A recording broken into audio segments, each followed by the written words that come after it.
Toxic confections. Beep, beep. Catherine put on her oven mitts and pulled out the hot tray of chocolate chip cookies from the oven. She turned the oven off before the timer could beep again. Working quickly, she lifted the cookies off the sheet and onto a cooling rack.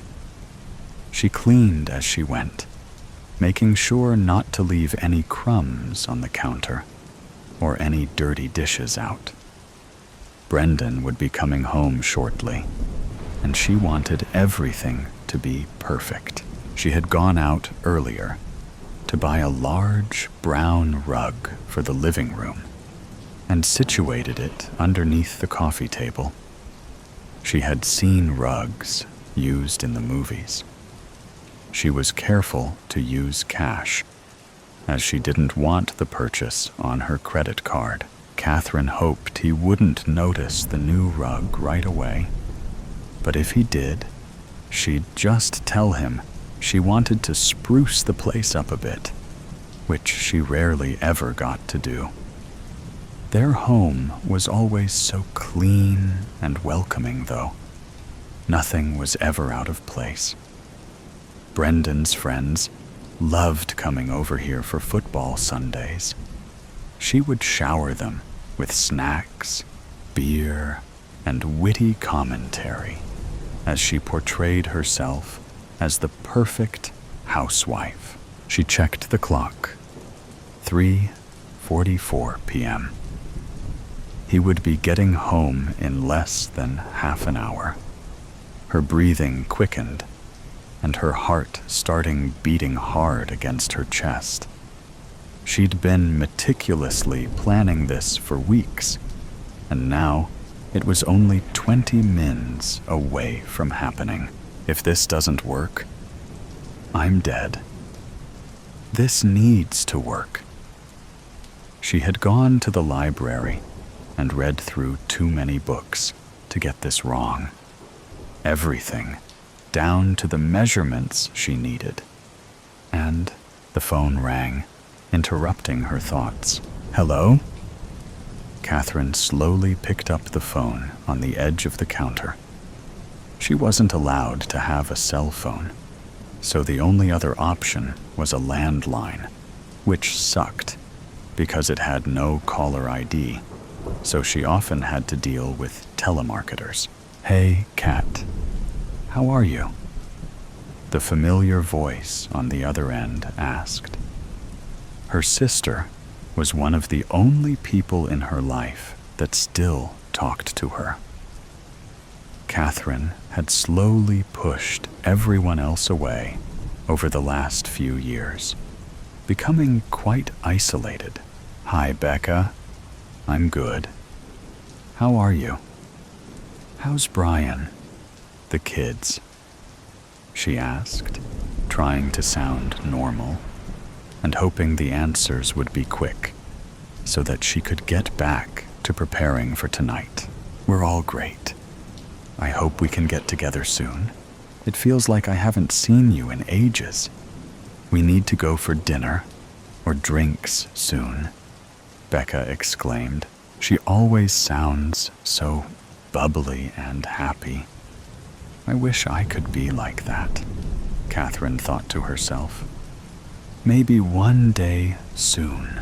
Yes, I'd love to. Sorry, I've been so busy lately with work. I just haven't gotten around to seeing anyone. We will hang out soon, though. I promise.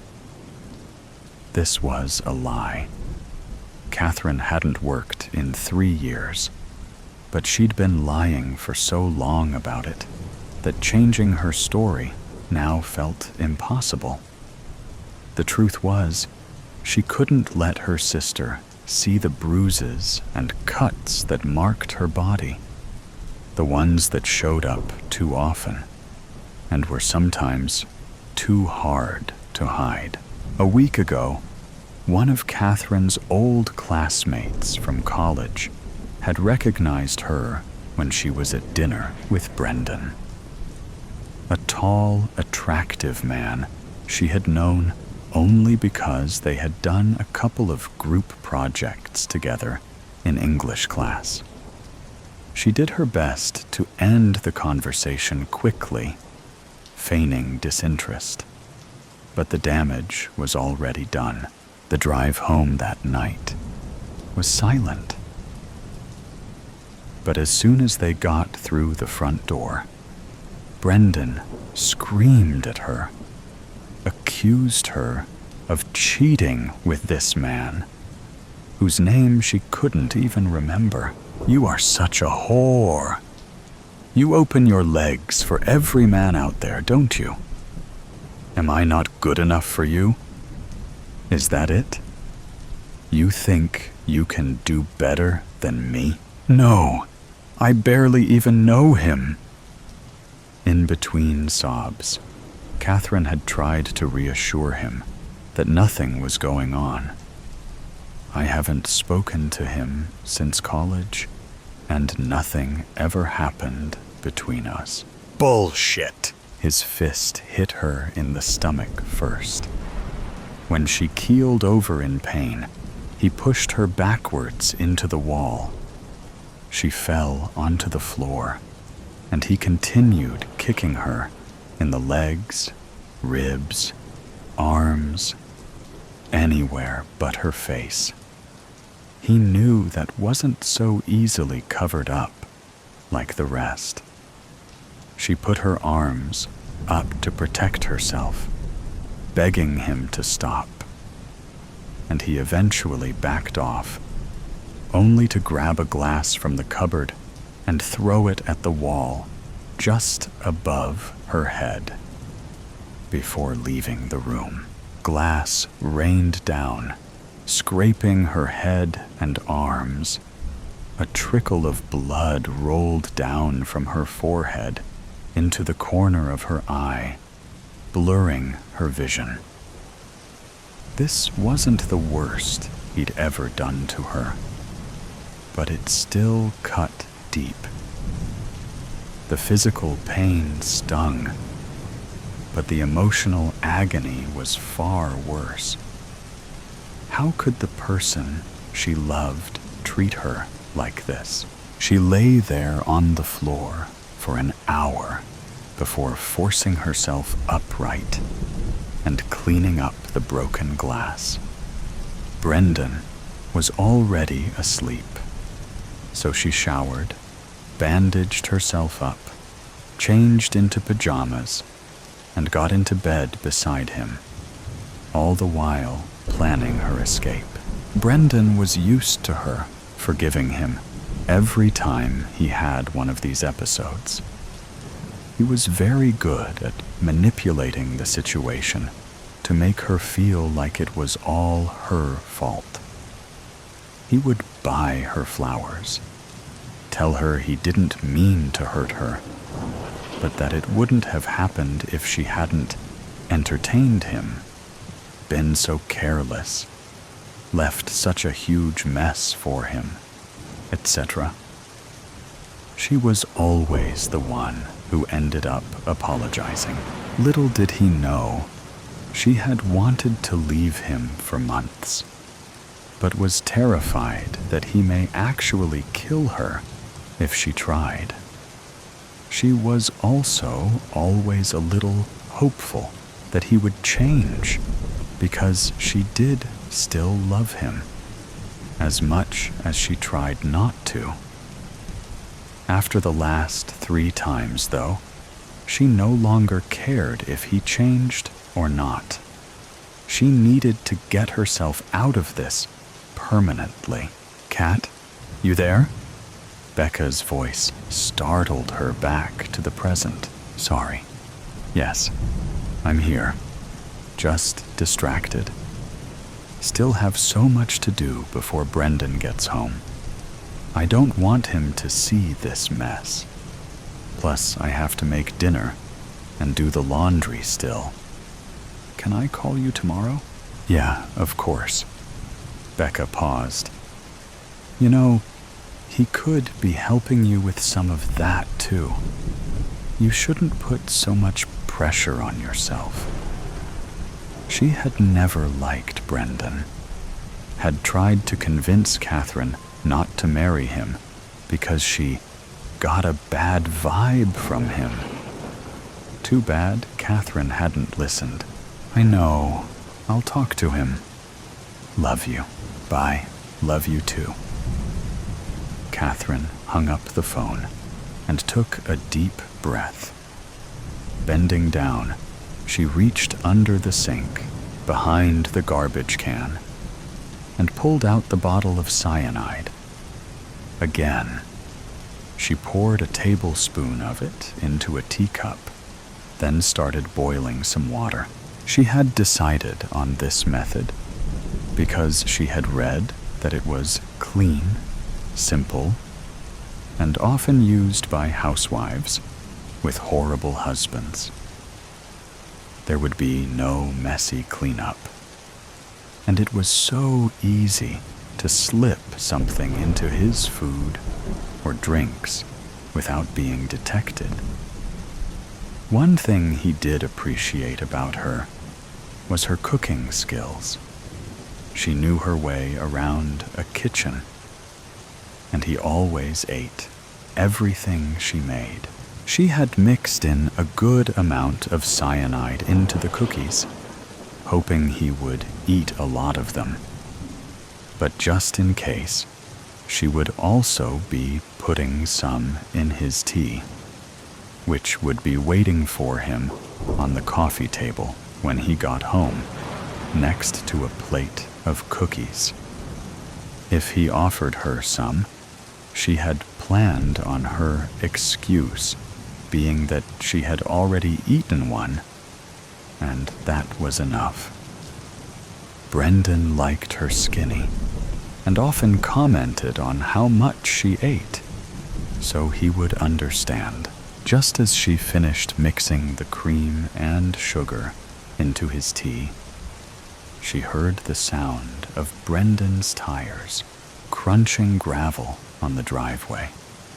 She looked out the window to see him climbing out of his car. Catherine took one more quick look at everything she had prepared. I think this is it. This either works or it doesn't. He dies or he kills me. Either way, I'll be out of this hell. He came through the door, tossing his briefcase down on the ground. Honey, I'm home. Where's my kiss? Brendan called out. Catherine hurried over, reaching up to give him a quick peck before helping him with his coat. She felt a slight twinge of sorrow as she realized this would likely be their last kiss. But she pushed that thought out of her mind by reminding herself how he has treated her these last few years. He'd isolated her, insulted her, beat her, made her feel like she was worthless, and then made her think everything was her own fault. Fuck him. I made your favorite browned butter chocolate chip cookies.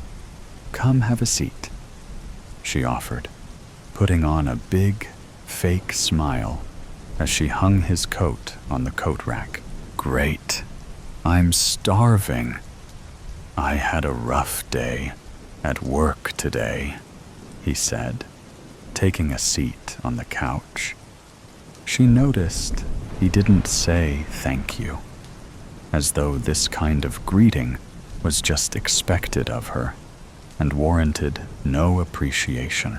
She watched as he took a sip of the Earl Grey cyanide tea and then a bite of one of the cookies. These are delicious. They taste a little different than usual, Brendan said.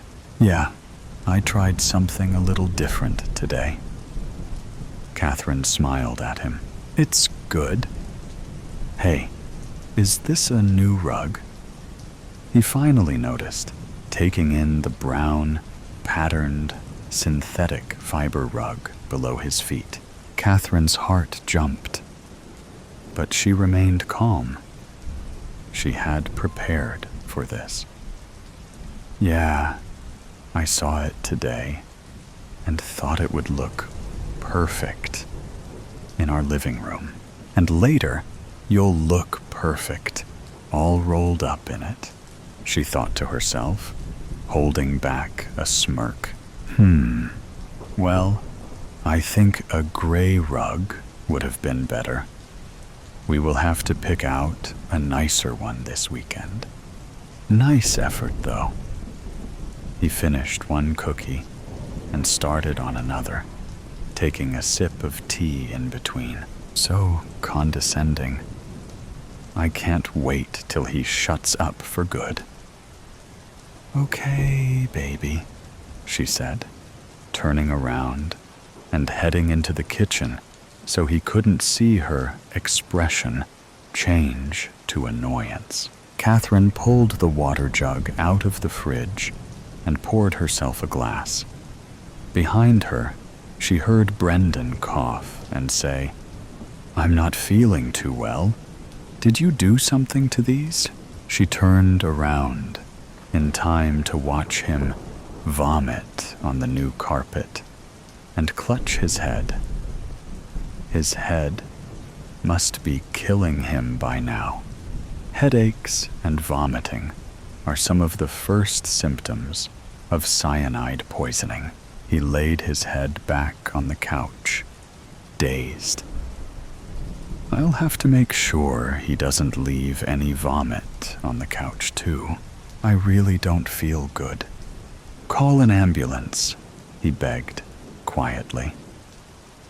His body began to shake with convulsions. Seizures were another symptom. Catherine stayed silent, watching as he slowly stopped seizing, and then breathing all together. She quietly took pride in freeing herself from such a monster.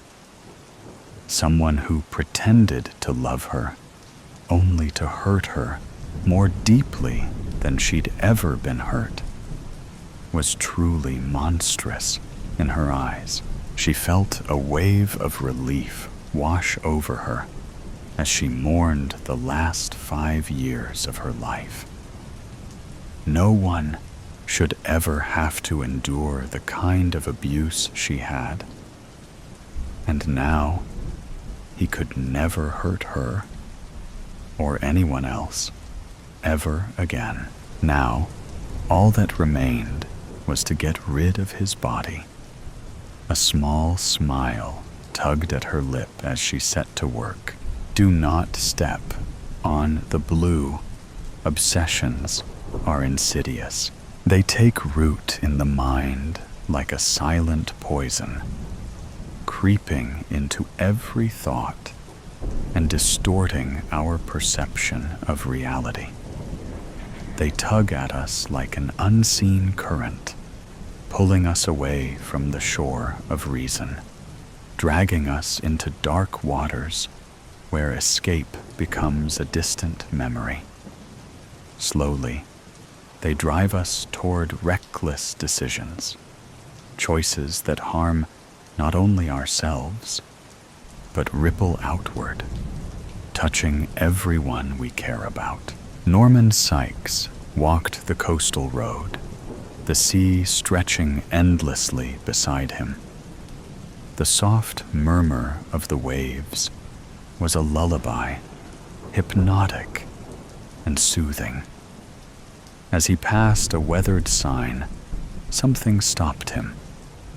He took a few steps back, brushed a stray lock of hair from his eyes, and read it again. Do not step on the blue. That's odd. It usually says, do not step on the grass, he murmured, his voice barely above a whisper. His gaze wandered instinctively toward the sea. Countless tangerine peels floated aimlessly on the surface, moving in lazy, slow circles. His breath caught Then he woke with a jolt, his heart thudding violently in his chest. The same dream. Again, at 50, Norman had spent much of his life trapped in the clutches of obsession. He twisted door locks over and over, checking them again and again until certainty, that cruel illusion of control, settled in. There were mornings when he turned back mid-commute to ensure he hadn't left something behind, arriving late to work, to appointments, perpetually out of sync. But none of his compulsions held the weight of this fixation that had sprouted from a dream. It wasn't fear, it wasn't terror, but for reasons beyond his grasp. It consumed him. Without thinking, he began avoiding anything blue.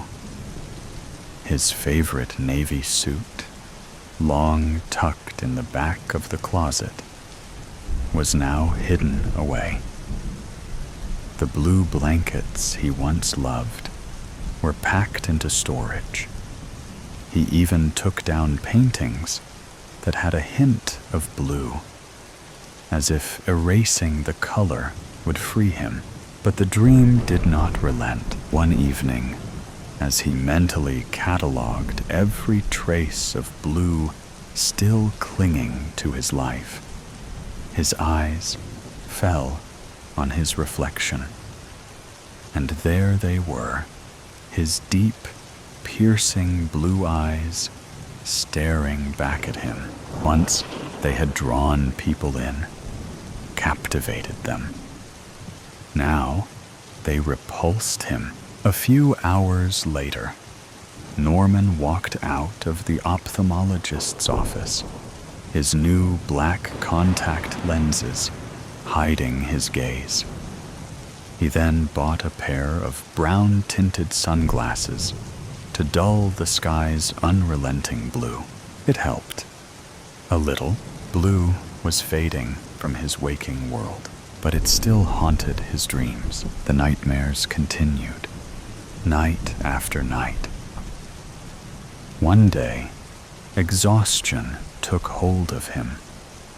His legs trembled under the weight of sleepless nights. He found a bench at the edge of a park, collapsed onto it, and checked the time on his phone. He should have been at work hours ago. His eyes were sore, aching from lack of rest, from the black contact lenses that felt like foreign objects against his eyes, pressing into his very soul. He hadn't taken them out in days, and the constant pain was a reminder of the obsession that had consumed him. He had always believed control was the answer. If he could just manage his thoughts, his actions, he could maintain order. The faint echoes of his dream lingered. The blue, the tangerines, the sea, strange but familiar, all-consuming. He walked on, each step heavier than the last. Shops, people, the noise of the city, it all passed him by. He was lost, trapped inside his own thoughts, unable to escape. At a street corner, he saw a vendor with a cart piled high with tangerines. His chest tightened. The sight of them made his skin crawl. He couldn't breathe. Without thinking, he rushed forward, his foot swinging violently to kick the cart over. The tangerines spilled everywhere, rolling onto the street. He heard the vendor shout in anger, but Norman didn't care. He had to escape. Days bled into nights, and still he refused to sleep. It was the only way to avoid the chaos in his head.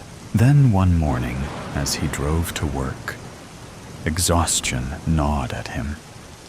His eyes burned, both from lack of sleep and the contact lenses that hadn't been removed in days. The pain was unbearable. He stopped at a red light, gripping the wheel, rubbing his aching eyes. Behind him, impatient horns blared. He assumed the light had turned green. Half blind, he pressed the gas pedal. His foot felt heavy, disconnected, as if it didn't belong to him. The world before him seemed to warp and bend, the street stretching out like a mirage. It happened too quickly for him to react. He never saw the van, brimming with tangerines, rounding the corner, nor did he realize the honking wasn't for him. The driver of the van swerved violently, trying to avoid him, but it was too late. The collision was brutal. Norman didn't even have time to brace himself. The crash threw him back in his seat, the airbag bursting in his face with a deafening pop. His head rang, his vision blurred, but it didn't matter. His mind was elsewhere. Tangerines exploded onto the pavement, tumbling into the sea. They bobbed weightlessly on the water's surface, like fragments of his dream, somehow real. A motorcycle became entangled in the crash. Its rider hurled onto the counter of a small paint shop. Norman barely registered the chaos around him. It was too much. A bucket of paint flew through the air, landing in the grassy park nearby, right beside a sign that Norman had passed countless times before. A sticker on the bucket read, "Blue." The sign split in two, crashing to the ground next to the bucket. A shattered reminder of everything Norman had been avoiding. It had never made sense before, but now it felt like an undeniable truth. Had anyone been there to read it, they would have seen the warning. Do not step on the blue. And then the red one enters. A great artist once said, "Color. What a deep and mysterious language, the language of dreams." Depending on the situation or distraction, this philosophy unquestionably plays an integral part in Herbert Truelove's meandering existence, floating and gliding from one state of contented, colorful contemplation to the next, regardless of the consequences. It is Tuesday. Spring has just about sprung, and a dapple of weak sunlight is finally threatening to break through the clouds that have been in perpetual domination since last October.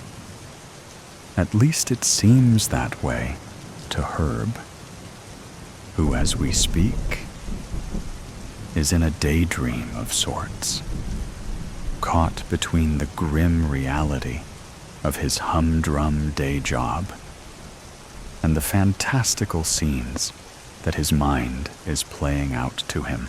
Today, softly tinted marshmallow cats and dogs with expertly curated mustaches and jaunty little hats are fleeting across his venturing mind. everything is and hazy around the edges. The sun's faint rays kiss the scene with hues of pale yellow, blue, and pink. And across the dusty blue sky, cloud-like forms are enticing him away to somewhere far beyond the gray walls of reality, where Herb's flesh and bones exist. True love? Shrill and pointed as ever, the bespectacled and suited Geraldine Ledbetter, a storm cloud personified, marches across the office and places herself between the window and Herb's reverie. She casts the darkest kind of shadow across the desk, perhaps the sort you might encounter in a terrible nightmare. Are the figures for the board meeting ready yet?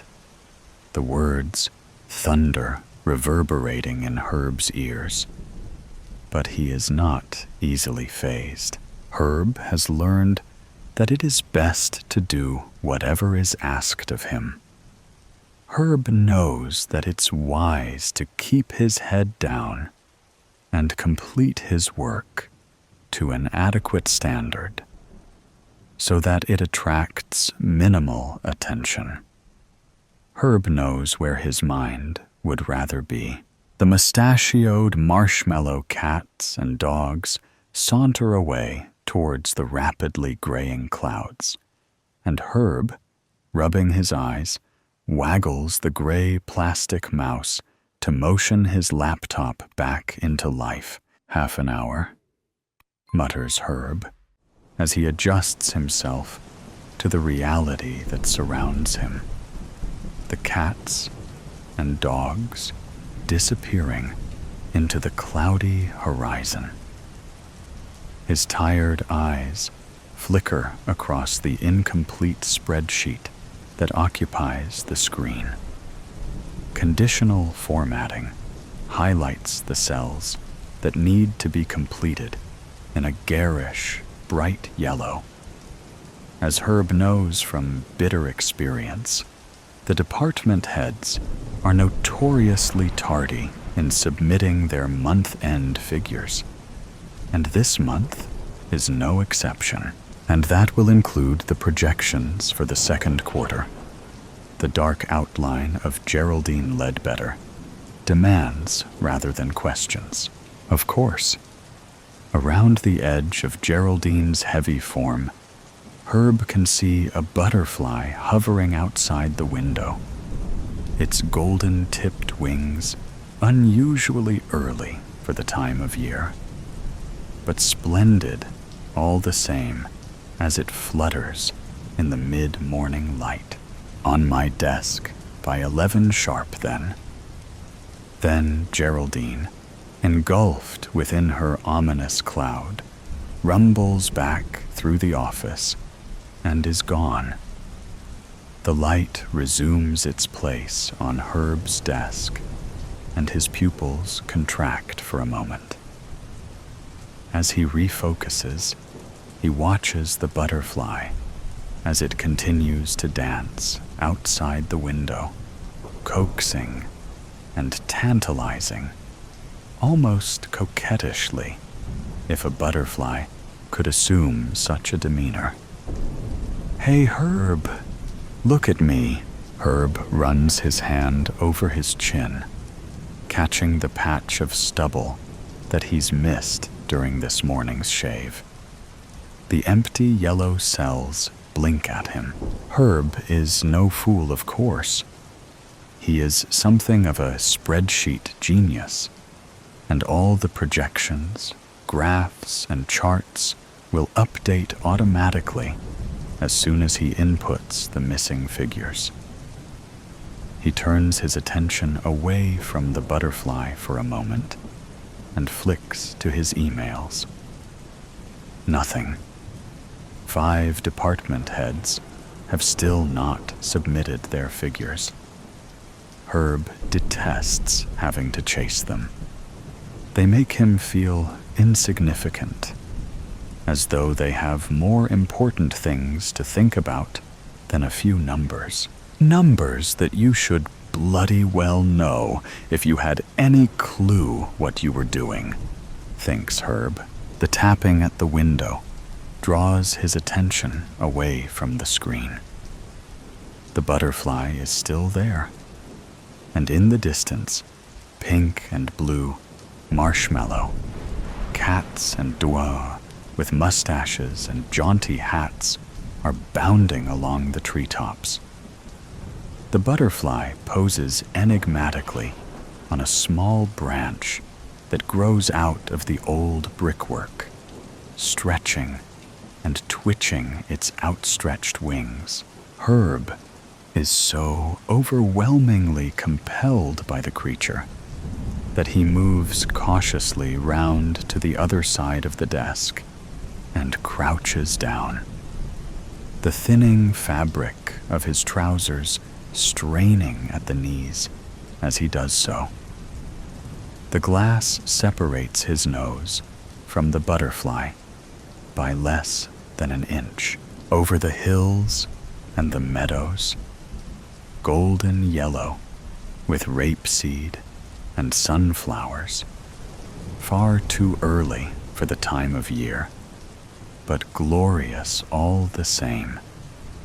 The countryside is ablaze with color as Herb and the butterfly soar, dipping and flying over the landscape below, hanging on tightly to its wings, delighting in every swirl and swoop. Herb is surprised to see strange markings on the insect, not usual for this type. In between the clouds, the cats and dogs nod and doff their hats as he passes, and Herb strains his eyes against the wind, fascinated by the butterfly, curious to examine more closely its squiggles and shapes. Back at his desk, Herb recalls the markings, which were in fact numbers. 5 of them etched in fine, flowing lines across the butterfly's wings. He opens the spreadsheet and, compelled by something he knows not, he enters the numbers into the bright yellow cells, which immediately reformat to corporate gray. The bottom line updates, the graphs and charts complete. All is done. But the cell containing the overall projection for the next quarter is now red. This doesn't surprise Herb. The second quarter is always like that. So he prints off copies for the board meeting, slides them onto Geraldine's desk whilst she's in the washroom, and disappears for an early lunch.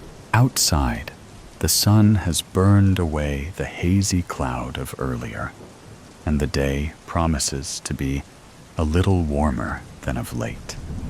Herb buys a takeaway sandwich and coffee. Then, in the small memorial garden down the road from the office, he finds an empty bench facing the sun. He sips the coffee, letting the warm, milky substance trickle down his throat and warm his insides, the caffeine tingling through his veins. Herb closes his eyes. Blotches of red, orange, and green fill his vision as the light from the sun leaves its mark. The green shapes begin to move in slow, swirling motions, bumping off the red and orange like a crooked kaleidoscope. Herb recalls holding his eye to the brightly decorated tube, turning the colored beads, reflecting in the mirrors. In the distance, his mother is calling him in from the living room, to go through to the kitchen for his dinner. The kaleidoscope falls to the floor, and the green swirls fill his vision as a formation of leaves and petals spin clockwise and then anti-clockwise, alternating until a purple snake pokes its head through the center of the arrangement. It smiles. It's a pleasant enough smile, though perhaps verging on the sinister, and the corners of Herb's mouth twitch slightly. People passing through the memorial garden give him a wide berth. Herb sips the last of his tepid coffee, eats the ham sandwich, which is now lukewarm, and stretches his legs before heading back inside.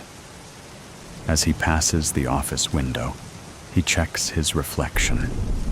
Reasonable enough, if a little worn around the edges, but he notices that his shirt looks an odd color. Herb shakes his head. Just the light, and heads back into the office. Herb's stomach sinks as, returning to his desk, he sees the familiar outline of Geraldine against the window. But as he gets closer, he notices an expression on her face that he's never seen before. Not the usual storm cloud, more like a break in the weather, a lightening of the day. There's a faint flush of color to her cheeks, a softening of her usually harsh and critical eyes.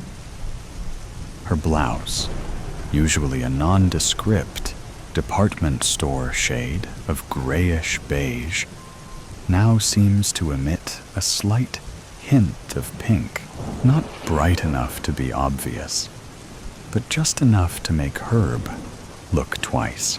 The board meeting went well, she says. The projections were in line with expectations. Good work, true love. Herb nods, not sure how to respond. She has never called his work good before. Ever. I need you to run some modeling, she continues. Future projections, based on recent trends. A few different scenarios. I want to see what we're looking at for the next couple of years. She turns to leave, then pauses. By the way, she adds, looking Herb up and down in a way that makes him feel like he's transparent. I like that shirt on you. You had a dark blue one on before, didn't you? Herb looks down. His shirt seems pale and washed out, and he's not entirely sure what color it had been earlier, his morning routine being somewhat chaotic. The first shirt out of the wardrobe usually suffices. Herb sits at his desk. For a moment, he glances towards the window as temptation draws him to contemplate for just a little while. But Geraldine's demeanor has startled him, setting him off balance. For the first time since starting with the firm, he feels compelled to produce what she wants as accurately and as promptly as he can. Herb exhales slowly and turns to the spreadsheet. Numbers and formulas are a place of comfort and security for him, and he begins to plan out the equations and tables of data that he needs. Everything is mapping into the right place. No errors flash, but his mind is slowly drifting. The warmth of the sun still lingers on his face. The coffee tingles in his bloodstream, and Herb's fingers hover over the keys. The marshmallow cats and dogs have returned, their sugary bodies bound across a soft, undulating pastel landscape, their hats perched askew at gravity-defying angles. Herb watches the beautiful hues of the world around them, gentle like childhood dreams. He smiles as they swirl and leap, admiring their peculiar hats and mustaches. Then there's a flicker, and something deeper in his mind stirs. Herb snaps back to the screen. The formatting is wrong. Purple cells, they hadn't been there before. He hadn't formatted them that way. Herb was sure of that. The empty spaces within them pulse ever so slightly, and Herb's stomach tightens as he recalls the numbers on the golden-tipped butterfly. The snake was purple. He tries to remember the patterns. Had there been numbers? Herb leans back in his chair and closes his eyes, trying to recall, attempting to re-summon the lunchtime dream. The marshmallow creatures appear again, bounding across rolling, gentle pistachio fields, warm, comforting, inviting.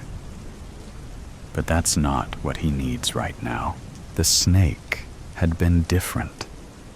It had coiled through a spiral of violet and deep shades of green, its smile knowing, its movements slow and deliberate. Herb pushes deeper into the memory, searching for it, feeling the gentle marshmallow dreams resisting, as if trying to keep him away. Then he finds it. The kaleidoscope returns. "Your dinner's ready, Herbert." But the snake slithers from the swirling pattern of leaves, its scales shimmering in purple hues. And there they are, the numbers, etched in golden ink along its back, shifting and twisting as the creature moves. Herb returns to his desk with a jolt. His fingers move quickly before his waking mind erases what he's just seen. And with shaking hands, he enters the snake's numbers into the spreadsheet. The model updates. The figures align. Herb's heart thumps in his chest. The purple cells have turned gray, but he doesn't know what the new snake-derived data means. But when he prints the pages and places them on Geraldine's desk, she looks at him with something close to admiration. "Interesting," she murmurs.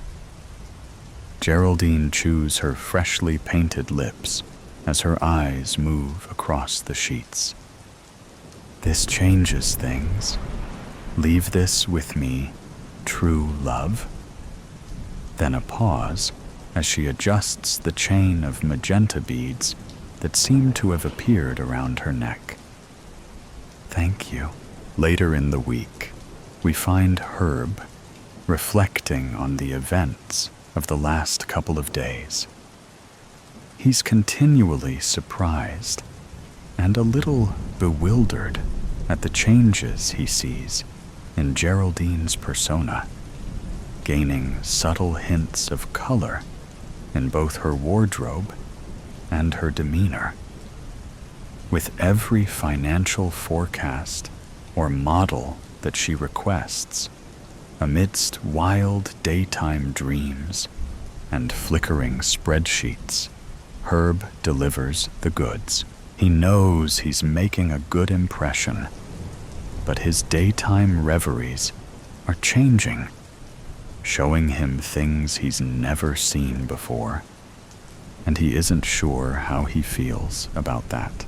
The faded and worn knees of his trousers have thinned further, now nearly transparent, and when he catches his reflection in the washroom mirror, the patchy stubble on his chin seems to be developing a rather gray tinge. Herb's comforting daydreams, full of soft and gentle color, seem to come less readily, and the pink and blue creatures keep on vanishing over the darkened horizon.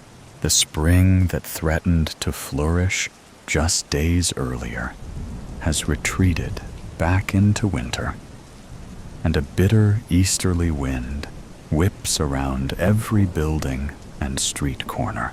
Today, it is Friday, and Geraldine wants the latest figures to review over the weekend. As ever, Herb is on point to deliver. It seems to him that the department heads have faded into obscurity. They approve the files that Herb emails to them without a second glance, and Geraldine continues to be enthralled, enchanted almost, by the tables and charts that Herb sets on her desk at every demand. This morning, Geraldine's blouse is a vibrant cornflower blue, her smile brighter, her voice lighter. She calls Herb into her office. "Herb?" she smiles. "Did she just call me Herb? The board members have noticed your work. They want you to take on some more experimental forecasting." Herb's eyes drift past Geraldine's shoulder. Through the window, he sees a slender man in a tight red suit balancing on the edge of the window ledge. He's grinning at Herb, opening and closing his suit jacket, revealing something, a code perhaps, and then quickly concealing it, smirking as he does so. Behind, in the distance, the soothing colors of pastel fields flicker as marshmallow cats and dogs try to draw Herb's attention. The scarlet character outside the window watches, waiting. "Herb!" Geraldine's voice punctures Herb's distraction. This could mean a promotion, more pay, more prestige. Think about it over the weekend. Herb rattles his head, bringing himself back into the moment. "I'm sorry, Geraldine. It's been quite a week." He looks down at his hand. It looks paler than before, almost translucent under the harsh office lights. He swallows, his throat dry. "I'll get those figures to you this morning, ready for the weekend." The spreadsheet gapes at Herb. It flickers. Cells that were accurate earlier are now showing RF and other disturbing error codes that Herb has never seen before. Other cells are suddenly formatted in red, their borders animated, serpents slithering around each red cell. Herb looks out of the window across the gray sky, where trees bend and sway in the wind, and litter from the street blows up in gusts. The red-suited man peeps impishly around the corner of the window, just enough that Herb sees his menacing grin. Then he steps fully into view. Herb notices the purple snake wrapped around the man's left leg, and on his right shoulder sits a butterfly with golden tipped wings. Somewhere in the distance, in what feels like another world, a dream within a dream, the blue and pink marshmallow creatures are trying to reach him, their little hats bobbing as they bounce over clouds. But the scarlet presence is looming closer, toying with the buttons on his red jacket. Open or closed, it mouths through the glass. The butterfly flaps and the snake slithers, its purple scales gleaming, waiting for Herb to notice the fresh set of numbers along its back. As Herb closes his eyes, he finds himself at an unfamiliar crossroads. One path stretches away in soft, gentle hues. It feels familiar and safe. He can see the marshmallow creatures playing in the distance, their hats bobbing as they bound through a pastel-tinted world of sunlit clouds. They wag their tails, tweak their mustaches, urging him to join them. But they are fading, their edges blurring. In the opposite direction, shadows twist into deeper, richer colors: purple, red, gold. The air sparks with energy that Herb can't see, and the red-suited man stands, waiting, his smirk widening as he temptingly holds his jacket open, revealing an array of numbers and equations. Herb rubs his eyes, looks again in each direction. Herb is compelled by something unfathomable, but he thinks he understands. At his desk, Herb works feverishly, head down. He is focused on completing the spreadsheet for Geraldine. By lunchtime, he has succeeded in his task. Geraldine is happy. She pats the papers on her desk fondly, like a favorite pet. She'll look at them over the weekend, she tells Herb. She trusts him to have done a good job. We rejoin Herbert Truelove the following morning. It is Saturday.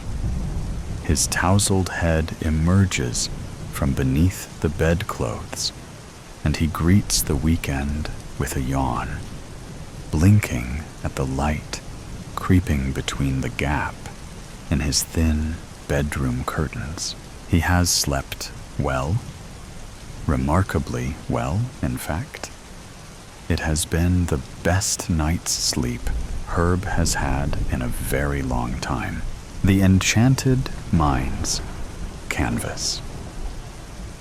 Ella carefully added the finishing touches to her painting, layering vibrant strokes of green amid the earthy browns and faded tans of fall. The scene was one she had sketched in the park days ago. A quiet landscape draped in the remnants of late autumn, the air crisp with the bite of encroaching winter.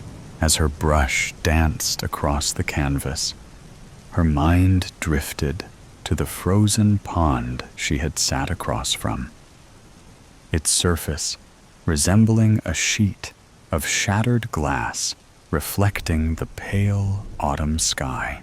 Then something shifted. A sudden eerie chill prickled her skin, creeping over her arms despite the warmth of her studio.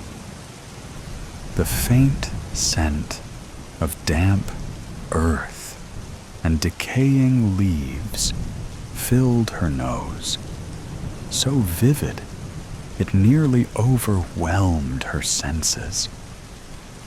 A sharp gust of wind brushed past her cheek, biting at the tip of her nose. She gasped. Her fingers trembled around the brush as the sensation deepened, no longer just a figment of her imagination. It felt real. The world around her wavered, its edges blurring as if reality itself had begun to ripple beneath her fingertips. Ella's heart raced. Her hand wasn't just gliding over the painting, it was sinking into it. Her studio began to shift, the walls dissolving into streaks of color, and then, in an instant, she was there. The park looked exactly as she had painted it. Frost-laced grass, undressed trees swaying, and a frozen pond glistening under the pale sunlight. The icy air sent a chill up her spine as the wind whispered through brittle branches. Her heart pounded. How am I here? Before she could take a step forward, the sensation snapped, sharp and sudden, like a rubber band stretched to its limit.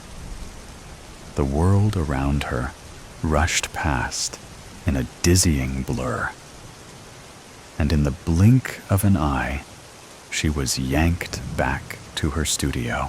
Ella glanced around, her breath unsteady as she tried to ground herself. Her gaze settled back on her painting, looming more vibrant, more lifelike, almost as if it had absorbed some essence of reality itself. Her eyes then fell to the floor. Scattered across the hardwood were remnants of dead grass and brittle leaves, the very same ones that had lined the park's frozen ground. Her pulse thundered in her ears.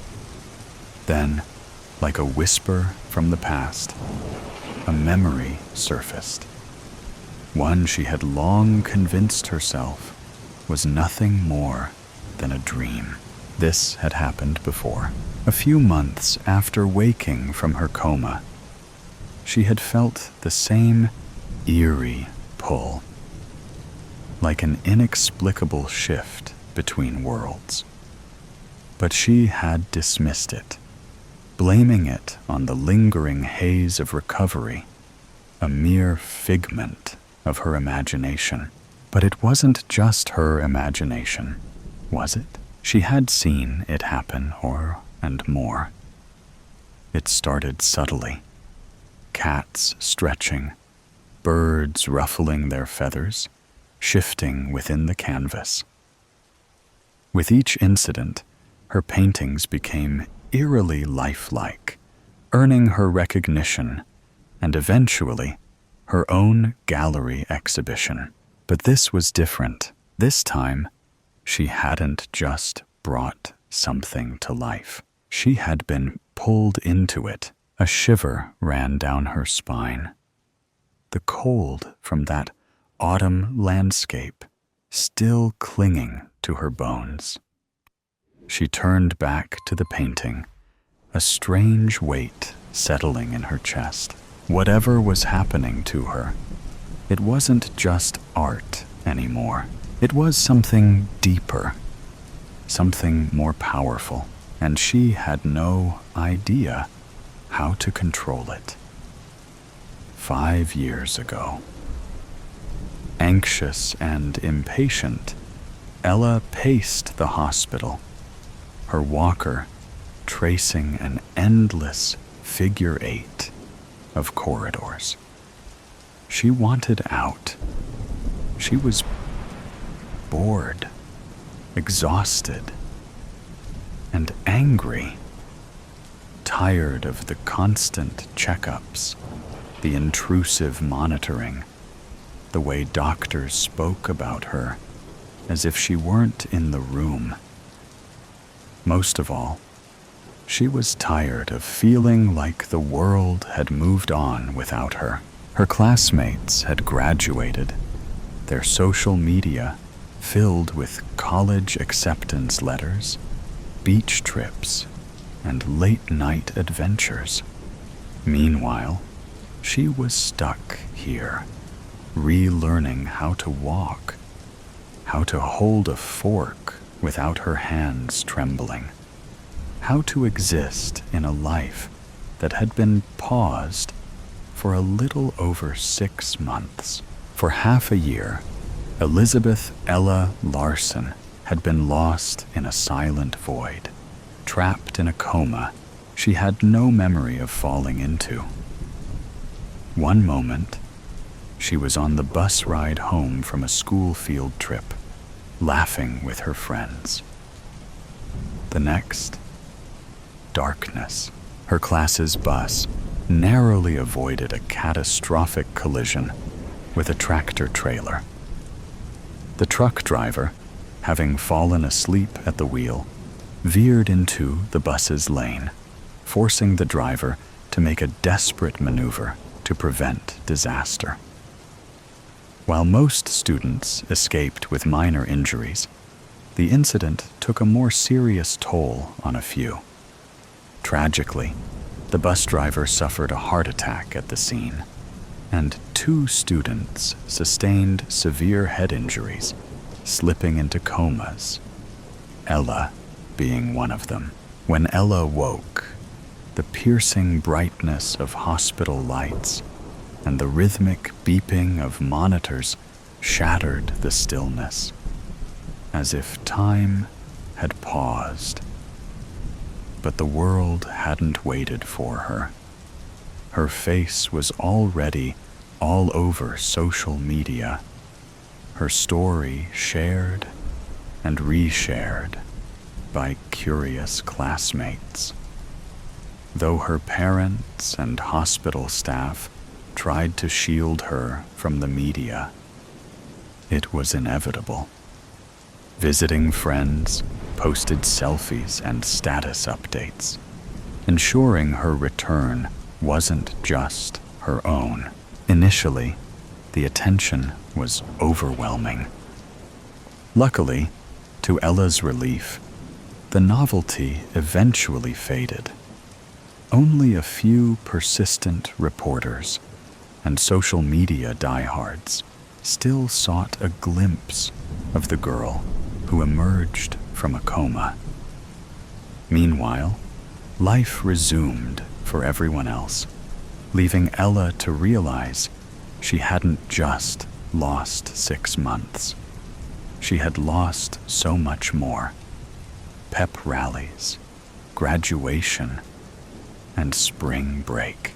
Before the accident, Ella had been an exceptional artist for her age.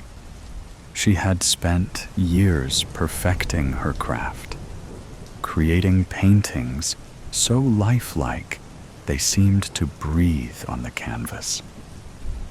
Art was her passion, her escape, and hopefully her future. She had applied to countless schools, dreaming of the day she would walk through the doors of an art academy. But the more she recovered, the more she sensed that something had changed. A strange energy pulsed through her hands, as if the accident had left behind more than just scars. At first, she had brushed the feeling off as nothing more than a lingering effect of her recovery. However, when she finally picked up a pencil again, her art would begin to capture more than just reality. Hoping to lift her spirits, her parents brought her sketchbook. The physical therapist agreed and encouraged her to draw, believing it might restore her fine motor skills quickly. But the first time she tried sketching, her fingers, once so steady, betrayed her.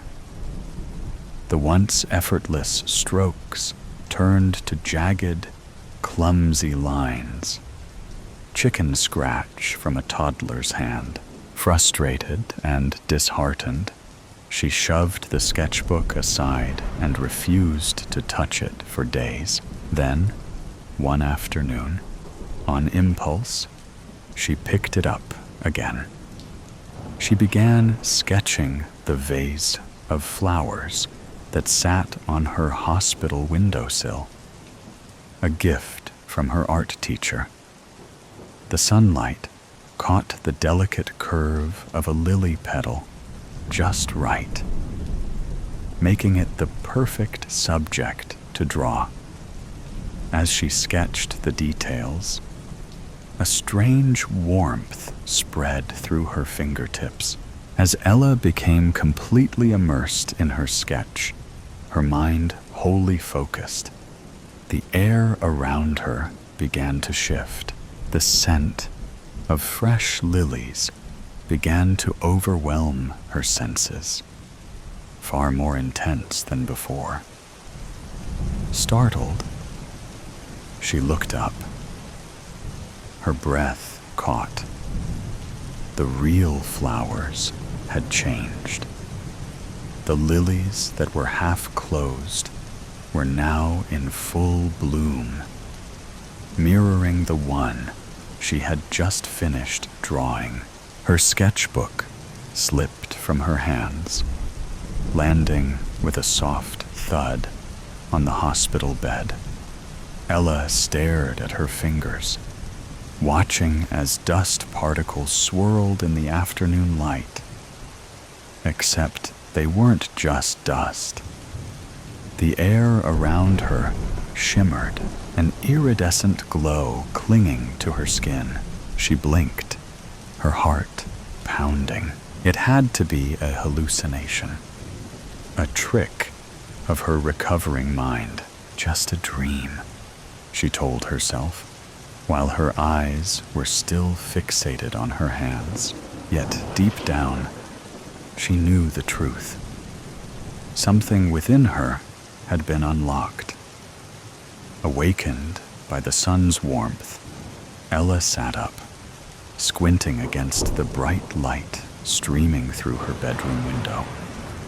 Despite the winter chill, the morning sun cast an ironic touch of warmth to the frigid 30-degree day. As she shook off the haze of sleep, the sharp beeping of her alarm clock jolted her fully awake, a nagging reminder of the day ahead. She was scheduled to inspect the gallery rooms in the newly opened art building downtown, ensuring her pieces were displayed exactly as she envisioned. Tomorrow marked her debut exhibition, the moment she had worked toward for years. Excitement and nerves twisted in her chest. It was finally here, and she wasn't about to leave anything to chance. Silencing the alarm, Ella swung her legs over the bed and took a steadying breath. She grabbed the outfit she had picked out the day before, sophisticated yet artistic, the perfect balance. Heading towards the bathroom, she caught a glimpse of her latest work, leaning against the wall, a hypnotic twilight scene of Pittsburgh's skyline reflected in the Monongahela River. The river seemed to shimmer, as if a ripple might break across the surface if she stared too long. Nope. Nope. Not today, she muttered, quickly looking away. No incident, especially not tomorrow. But what if it happened again? What if a painted river overflowed, flooding the gallery? Or a sudden gust of wind swept through, touching the viewers? And what if they realized what she could do? She pushed the thought aside, taking a deep breath as she splashed water on her face. She needed to focus on the gallery, on today. No distractions. She'd been careful all week. Still, the memory of being transported to the park unnerved her. Nothing that extreme had happened since, but the occasional ripple of water or a bird nearly lifting off the canvas was enough to make her uneasy. After getting dressed, she made a quick breakfast. Her phone buzzed on the kitchen counter. It was a text from her best friend, Rosalie. "Good luck, Ella, and relax. You've got this. See you tomorrow at the show." Ella smiled at the words, even though her stomach was in knots. She typed back, "Thanks. I'll see you tomorrow." Her phone buzzed again almost immediately. This time, the gallery curator. Just a reminder, the final walkthrough is scheduled for 11 a.m. Bring any additional pieces you'd like to include in the collection. The gallery is confident your work will be a hit. Ella inhaled and exhaled slowly. Everything would be fine. She grabbed the two paintings, the one of Pittsburgh reflected in the Monongahela, and another tucked behind it, along with her purse and keys. By the time she arrived at the gallery, her nerves had settled into quiet determination. The venue was stylish and contemporary, with high ceilings and whitewashed walls, perfect for showcasing her work. A gallery handler took the paintings she'd brought, placing them in their designated room, while a marketing assistant guided her through the maze of exhibits. Each piece displayed exactly as she had envisioned. She moved through the gallery, carefully inspecting each painting, occasionally adjusting placements to perfect the flow. Her twilight scene of Pittsburgh's skyline sat front and center, positioned so the lighting captured every reflective detail in the water. But as she stared at the shimmering river, a familiar pull stirred in her chest. No, not now. Not here. She forced herself to look away, focusing on the next piece. A series of landscapes inspired by the city's parks. Under the gallery lights, the colors felt more vibrant, almost alive, as if one could stride in. But as she neared a painting of a dense, forested path, the pull returned, subtle yet unsettling. Her hand trembled as she reached for the wall to steady herself. She couldn't risk it. Not here. Not today. Why was this starting again? Was it because she was tense and anxious, trying to suppress the sensation? She shifted her focus to the gallery curator and marketing assistant, who had been quietly observing her. Forcing a smile, she said, "Everything looks great. I think we're all set for tomorrow." "Fantastic. Everything will be perfect. We just need you to review the virtual gallery site and give your approval," the curator said cheerfully. Ella nodded, her thoughts swirling. Tomorrow would be okay. She just had to keep her focus. If she could get through today without any mishaps, then tomorrow, the grand opening, she would be able to maintain control. She just had to make sure nothing came to life from her paintings or whisked anyone away. The next day arrived in a flash. Her art exhibition was set to begin at 1 p.m., and she needed to be at the gallery by 11 a.m. to handle any last-minute details, do a final walkthrough, and prepare for the guests. Last night, after returning home to unwind, she had felt the urge to draw, but she forced herself not to. She needed to rest, to stay focused. She didn't want to tempt the growing power within her. By the time Ella stepped into the gallery, the air was rich with the scent of fresh flowers, the sweetness of wine, and the faint trace of new paint. The space had transformed overnight. Elegant spotlights bathed each painting in a soft glow, making the artwork seem even more alive. Small, stylish benches were arranged throughout the room, inviting visitors to linger. Soon, guests began to arrive, mingling with glasses of wine in hand, their murmurs forming a low hum of anticipation. Ella smoothed her dress, a beautiful wrap dress with bell sleeves, the fabric printed with an abstract design from one of her early paintings. Her friend Rosalie had helped bring it to life, sewing it into a wearable piece of art. Ella's hands trembled slightly as she scanned the room, watching how people responded to her work. Rosalie was the first to spot her, letting out an excited squeal as she rushed over. "You did it, Ella. Look at all these people. And your work. It's absolutely breathtaking under these lights. You've been busy over the years.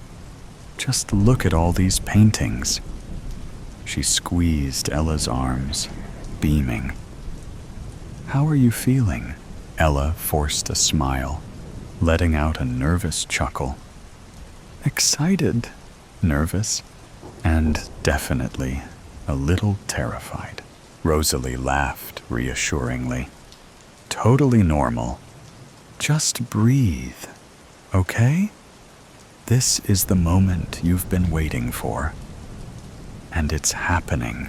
Before Ella could respond, a voice cut through their conversation.